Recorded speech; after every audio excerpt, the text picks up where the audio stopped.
Iya. Nah, kalau Bu Vina bilang salam dan bahagia, kalian jawabannya salam. Nah, mari kita gunakan salam itu pada pagi hari ini. Salam dan bahagia. Salam. Nah, terima kasih semuanya. Hari ini ada yang nggak masuk? Masuk semua ya. Nah, pagi ini Bu Vina akan memberikan kalian materi yang berbeda.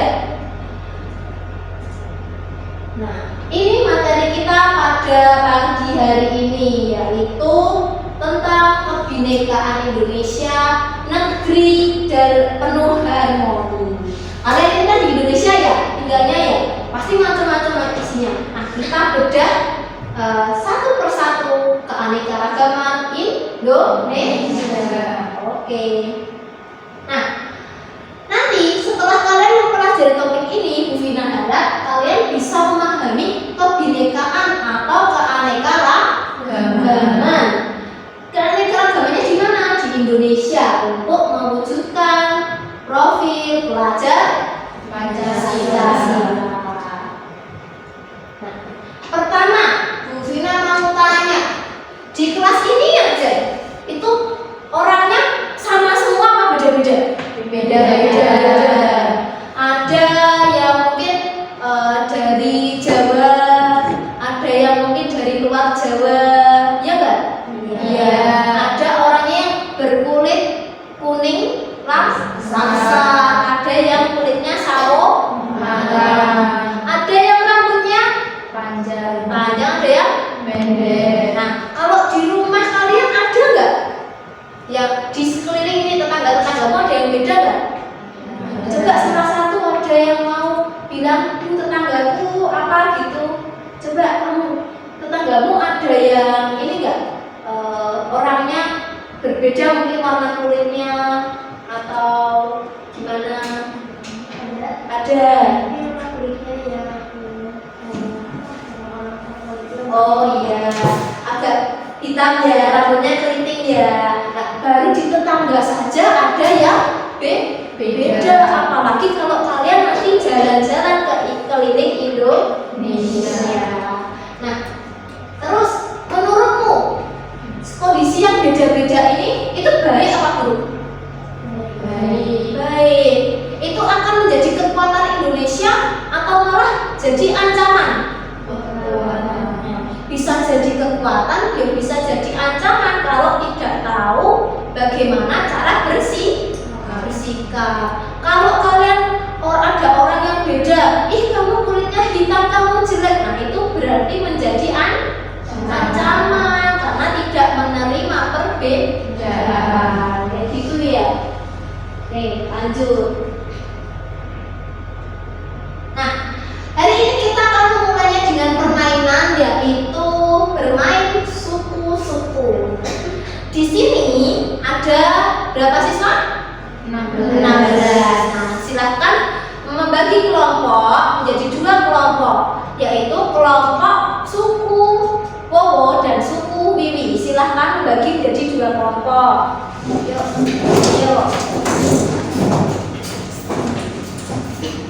88 ya berarti ya. Oke. Ini kalian berkumpul di sini. Nah, kalian berkumpul di sebelah sini. Oke. Nah, nanti Bu Vina akan memberikan kalian secret kode atau kode rahasia. Nah, Bu Vina mulai dulu dari sini ya. Ini kumpul dulu. Menjadi anggota di suku Powo. Suku Powo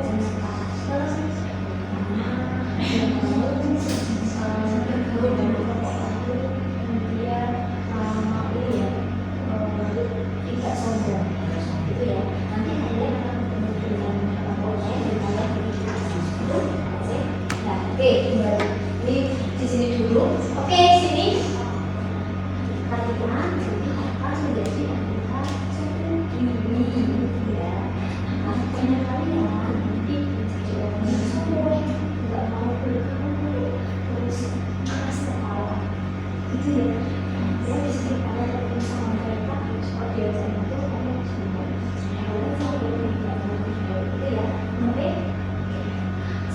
Oke, semuanya sudah dapat kode rahasianya? Sudah. Silakan kalian bertemu dan mengobrol. Kita kasih waktu. Oke, silakan. Kalian ketemu. Ya, silakan mengobrol. Boleh di situ ngobrolnya, boleh di mana-mana situ.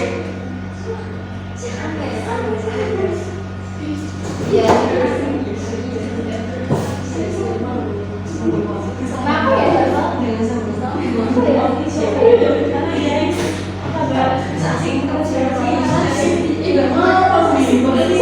Aku tuh kemarin sama yang sesuai sama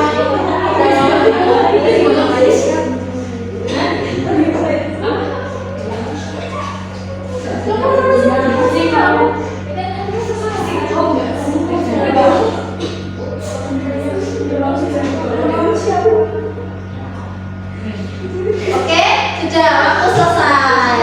Oke, silahkan boleh kembali ke tempat masing-masing. Sudah mengobrol ya tadi ya.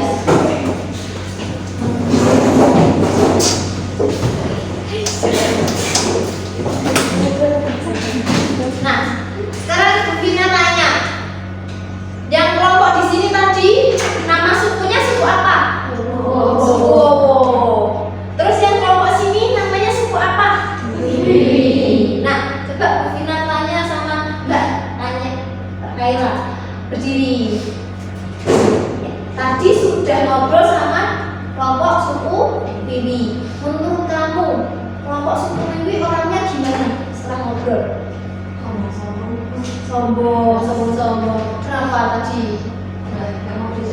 Nggak mau diajak kenalan. Oke, boleh duduk. Terus satu lagi dari sini. Coba Mbak, berdiri. Tadi sudah ngobrol ya sama kelompok sini ya. Menurut kamu orangnya kayak gimana? Ya, enggak ramah juga, karakternya juga. Oh, jadi nggak mau bergaul ya? Nggak mau bergaul karena jutek gitu ya? Oke, nah sekarang giliran kelompok sini. Aku tanya, Mbak, berdiri, nggak lawan. Tadi sudah ngobrol sama kelompok situ. Menurutmu mereka gimana? Baik-baik. Oh, mau menyapa. Oke, boleh duduk. Nah, Mas, coba berdiri. Pas kamu ngobrol sama mereka, kamu menurutmu mereka karakternya gimana? Baik sih, tapi nggak level aja. Nggak level. Oh, bener ya, tadi ada yang bilang sombong itu tadi nggak level gitu ya. Oke, ternyata setelah kalian mengenal awalnya kan asing ya kalian, awalnya kan asing ini kelompok sini sama suku Wo sama suku Wiwi asing. Setelah berinteraksi, loh kok yang satu karakternya seperti ini, yang satu karakternya seperti ini, itu termasuk dalam penilaian. Nah, di sini dari tadi daftar gambaran tentang suku-suku tadi, mana yang menurutmu itu gambaran dan mana yang menurutmu penilaian? Ini gini, kalau itu gambaran berarti suku itu mengakui, oh iya memang karakter saya seperti ini. Nah coba Bu Vina tanya, suku Wo tadi kode rahasianya dari Bu Vina apa? Yang ini suku Wiwi ya? Suku Wiwi tadi kode rahasia yang Bu Vina berikan, karakter kalian kayak gimana? Sombong, egois, rasa malas, jutek. Nah, berarti ada penilaian dari kelompok sini yang ternyata benar, iya nggak? Ya, meskipun ada juga yang bisa jadi salah. Nah, terus dari kelompok sini, menurut tadi kode rahasia yang Bu Vina bilang ke kalian itu apa karakternya kalian? Ramah, terus udah bergaul, terus tidak sombong. Nah, berarti ini tadi juga benar. Mereka mengatakan kelompok Wowo orangnya ramah karena mau menyapa, tapi ada yang bilang nggak level. Nah, itu berarti kan ada yang benar, ada yang tidak benar. Kalau itu merupakan gambaran, berarti kalian baru mengenal sekilas ya. Tapi kalau sudah akrab, berarti kalian sudah mulai menilai karena sudah berinteraksi.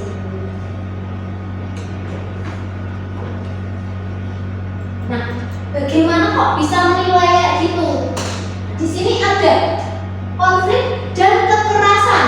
Tahu kan konflik dan kekerasan itu apa artinya? Nah,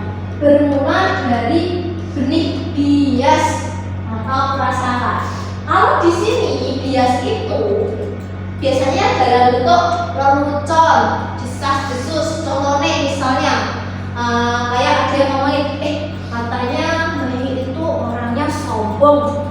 Nah, kan katanya itu desas-desus. Ini berarti dia belum kenal sudah mengambil gambaran ya.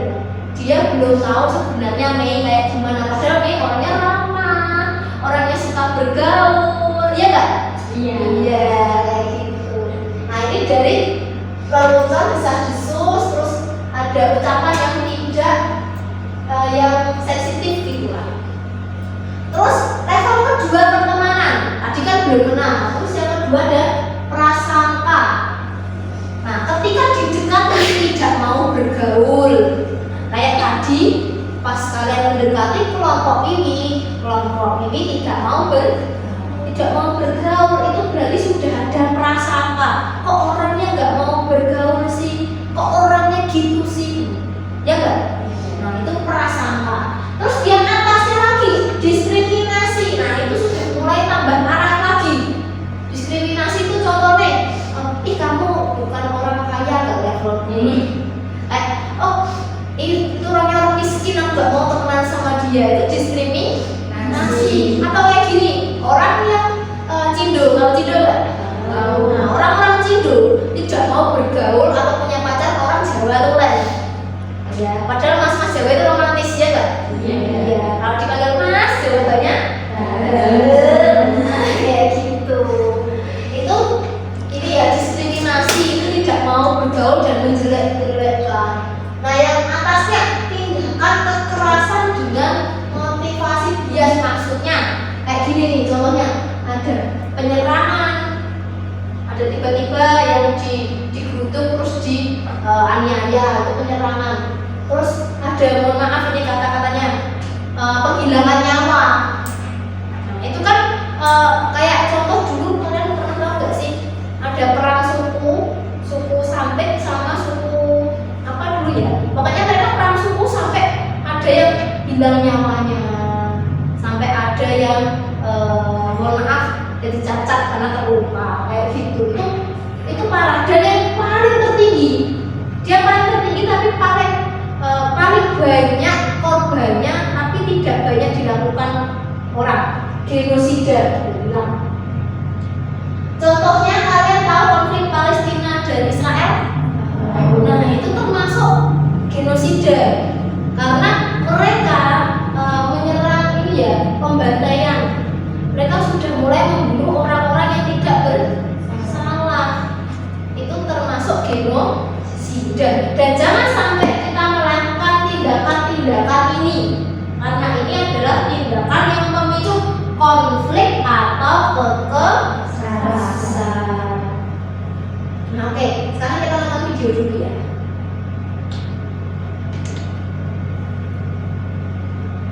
Namaku Nadia, aku siswi kelas 12. Aku lahir tahun 2000, orang-orang menyebut generasiku generasi Z. Dibanding generasi ayah dan kakekku, aku kayaknya lebih beruntung deh. Dengan gadget di tangan, aku bisa mengakses banyak informasi, main game, streaming film, dengan musik favorit, sampai pesan makanan kesukaan. Teman-temanku banyak, bukan cuma di dunia nyata, tapi juga di dunia maya. Bukan cuma dari Indonesia, tapi seluruh dunia. Karena terhubung dengan dunia yang luas, seharusnya generasiku lebih terbuka, termasuk dalam sikap beragama. Tapi, benarkah begitu? Untuk mengenali lebih dalam generasiku, para peneliti PPIM UIN Syarif Hidayatullah Jakarta melakukan survei nasional kepada ribuan muslim generasi Z, juga kepada guru-guru dan dosen kami di 34 provinsi. Selama sebulan lebih, para peneliti bekerja keras mengumpulkan dan menganalisis data dengan tingkat ketelitian yang tinggi. Penelitian ini ingin mengetahui bagaimana muslim generasiku melihat agama, peradaban, negara, serta bagaimana pendidikan agama membentuk cara berpikir kami. Dan inilah beberapa hasilnya.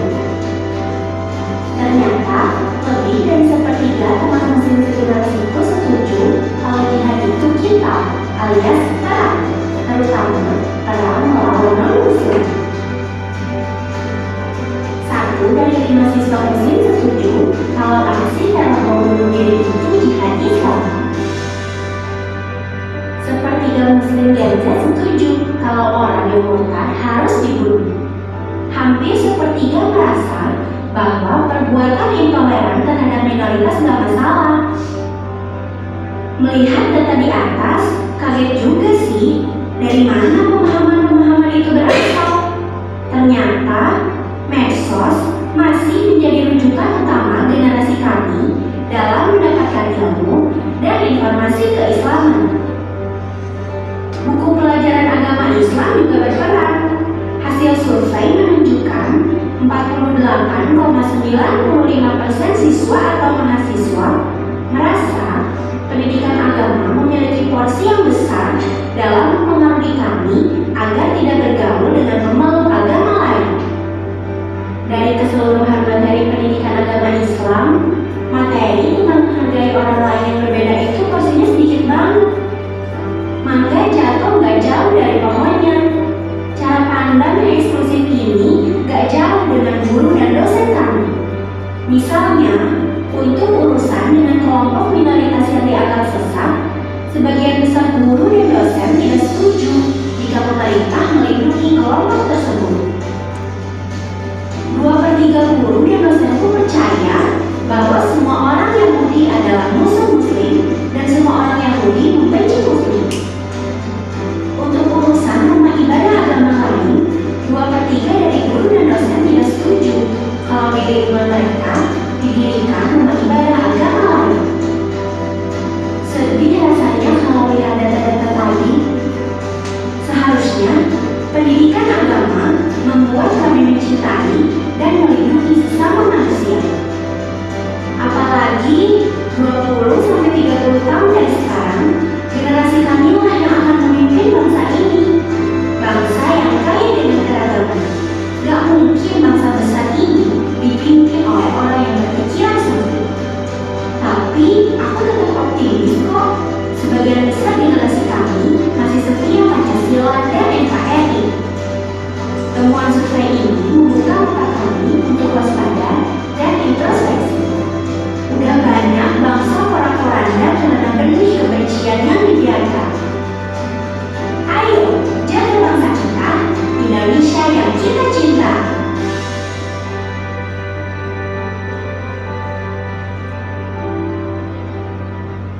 Oke, dari video itu apa yang kalian lihat? Ternyata masih banyak orang yang ternyata masih banyak orang yang menyimpan kebencian. Bahkan orang-orang seperti guru dan dosen itu ada yang mengajarkan kebencian, ya enggak? Padahal kalian ini kan generasi yang akan meneruskan perjuangan Indonesia. Jadinya sedih nih, kok masih ada ya yang berpikiran sempit bahwa kalau agama lain itu dianggap kurang baik atau malah memusuhi.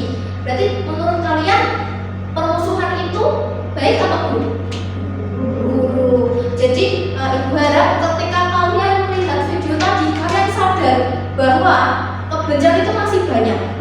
Maka tugas kalian adalah untuk memperbaiki rasa benci. Jadi kalau ada orang yang memberitahu kalian untuk membenci orang lain, kalian bisa membentengi diri kalian sendiri. Oh, berarti aku tidak boleh terpengaruh dengan ujaran-ujaran kebencian. Jadi kalian harus hati-hati. Pokoknya kalau ada yang ngajak untuk benci dari kelompok lain atau dari agama lain, kalian bisa mengatakan tidak. Itu maka kalian harus berpegang teguh ya sama yang namanya Pancasila, juga Undang-Undang Dasar. Nah, di sini kan kelihatan akar konfliknya. Konflik awalnya dari kebencian. Akarnya itu berawal dari kebencian. Terus pemicunya adalah medsos tadi di video tadi. Karena ada medsos, terus ada orang-orang yang mengompori ya atau memprovokasi. Terus akar konflik berarti pelakunya. Dia yang mulai melakukan permusuhan kayak tadi. Ada yang menganggap bahwa jihad dengan bom, ada yang mengatakan jihad dengan ini yang membunuh. Nah, itu aktor-aktor yang seharusnya dibinasakan ya harusnya ya. Tidak boleh ada seperti itu.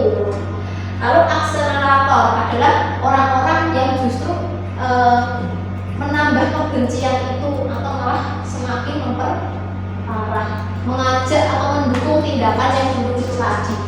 Ya, ada kayak contohnya tadi ya, ada genosida, pembunuhan atau pembantaian, malah didukung sama orang yang punya duit. Berarti orang itu termasuk akselerator. Ini makna toleransi, intoleransi, dan ekstremisme. Nah, secara singkat, toleransi itu saling menghormati dan saling menerima. Ketika ada yang berbeda, kalian tahu, oh misalnya kalian belajar kelompok, ya kan? Yang muslim di sini kan ada yang muslim sama non muslim ya. Nah, ada yang menghormati. Oh temanku kalau hari Minggu pergi ke gereja, jadi saya tidak melakukan pekerjaan kelompok ketika dia sedang beribadah. Itu saling menghargai. Nah, setiap perbuatan kekerasan dalam bentuk pembedaan, nah itu adalah intoleransi. Ini toleransi, ini intoleransi, dan ini ekstremisme. Ekstremis itu sudah parah itu levelnya. Jadi berbasis kekerasan, maksudnya tuh dia mengarah pada terorisme. Yang tadi bilang jika dengan bom bunuh diri misalnya, atau dengan menghilangkan nyawa orang lain yang dianggap tidak sama keyakinannya. Nah ini beragam, ini masih contohnya praktik toleransi di berbagai pelosok negeri. Belajar toleransi dari SMP Muhammadiyah 8 dan SMP Kristen di Bandung. Jadi program ini namanya Breaking Down the Walls. Ini bertujuan membangun jembatan pemahaman dan menunjukkan tembok prasangka. Jadi menumbuhkan sikap toleransi. Gimana caranya semua itu tetap bersama, tetap hidup bareng di dalam perdamaian. Nah ini kalian sudah tahu kan profil pelajar Pancasila ada 6. Yang pertama, coba bacakan Mbak nomor 1. Beriman, bertakwa kepada Tuhan Yang Maha Esa dan Maha Mulia. Oke, nomor 2. Nomor 2 mandiri. Ya. Nomor 3. Benar kritis. Nomor 4 pojok belakang. Kreatif. Terus nomor 5 pojok belakang sana. Bergotong royong. Terus yang ke-6 terakhir berkebinekaan global. Itu ada 6 indikator pelajar Pancasila. Jadi kalian harus bisa ini ya, melakukannya di dalam kehidupan nyata. Ada 6 ini tadi. Kalian mau ini mempraktekannya di dunia nyata. Nah ini contohnya berbeda-beda tapi tetap soto juga. Nah, coba bisa nyebutkan ini macam-macam soto. Kalian tahu guys, nggak usah berdasarkan itu. Yang kalian tahu soto, ada soto Betawi, terus soto Lamongan, soto Semarang, soto Makassar tahu nggak? Belum tahu ya. Nanti boleh browsing soto Makassar. Ada lagi soto Sukaraja, tahu nggak? Soto Sukaraja itu daerah barat, Jawa Tengah bagian barat sana.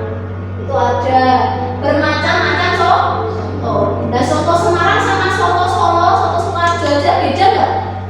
Beda. Kuahnya ada yang beda, isinya beda. Soto Lamongan sama soto mana ya? Soto Semarang beda nggak? Beda. Meskipun bermacam-macam soto, tapi tetap soto itu. Nah, dari semua soto ini kira-kira perbedaan persamaannya apa?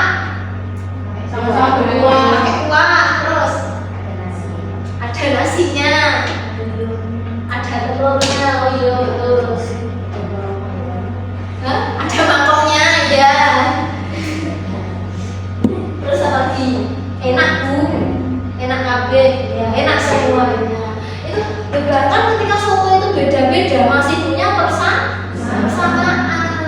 Terus, jika memungkinkan setelah mencicipi soto tersebut, jelaskan bagaimana keragaman dan kekayaan rasanya. Mohon maaf, Bu Vina belum bisa menyajikan soto di sini. Jadi kalian semoga nanti habis ini keluar dari ruangan ini kalian bisa jajan soto ya. Termasuk soto yang di kantin ya. Oke kayak gitu. Terus, nah ini apa ini namanya? Batik. Terus batik aja ada macam-macam. Nomor 1, bisakah menyebutkan dari mana saja?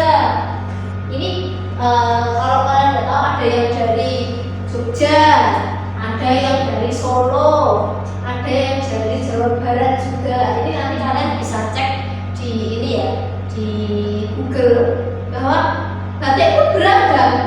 Asalnya juga dari mana-mana di Indonesia. Kayak ini misalnya batik Parang sama Megamendung, motifnya aja beda, warnanya juga beda. Ini asalnya juga beda. Yang Parang ini dari Surakarta ya.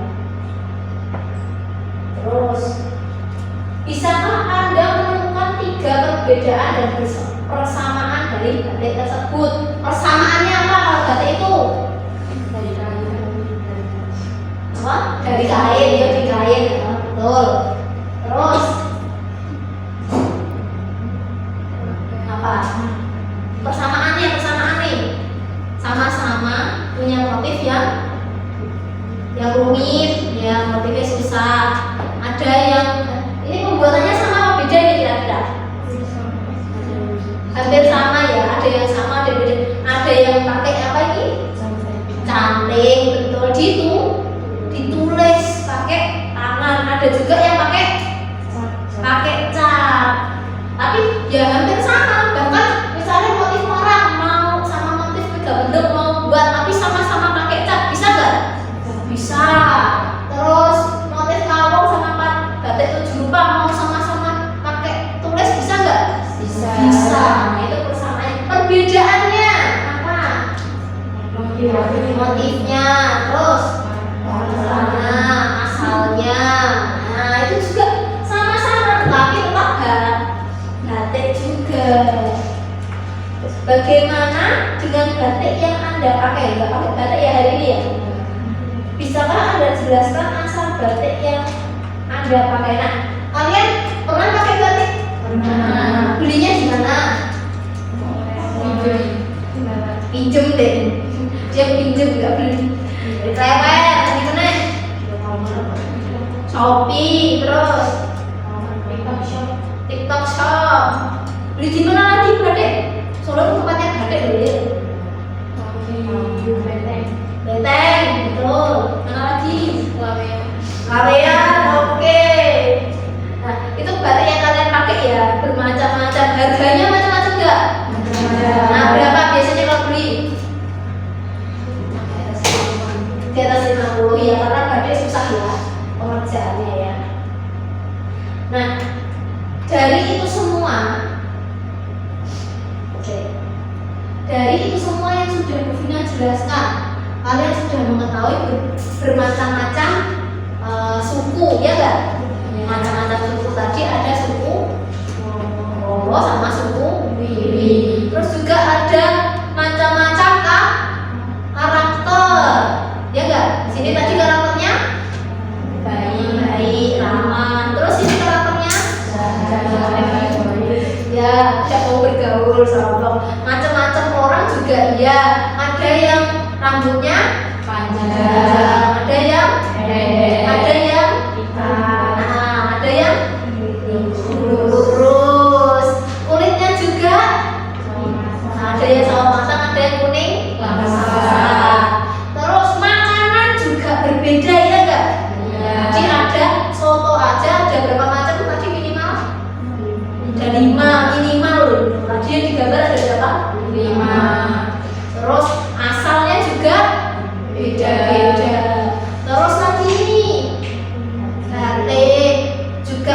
batik aja macam-macam warnanya. Jadi semuanya itu pasti ada perbedaan. Kalian hidup di Indonesia ya, pasti ketemu dengan perbedaan. Teman sebangku aja bisa beda ya enggak? Bu Vina harapkan kalian setelah mengikuti ini ya, mengikuti pembelajaran ini, kalian bisa memahami bahwa perbedaan itu ada di sekeliling kalian dan kalian bisa untuk bersikap toleransi. Jika ada teman yang berbeda tetap dikancani. Itu ya, mungkin ini yang bisa Bu Vina berikan pada pagi hari ini. Ingat kata Bu Vina bahwa kalian harus menjunjung tinggi toleransi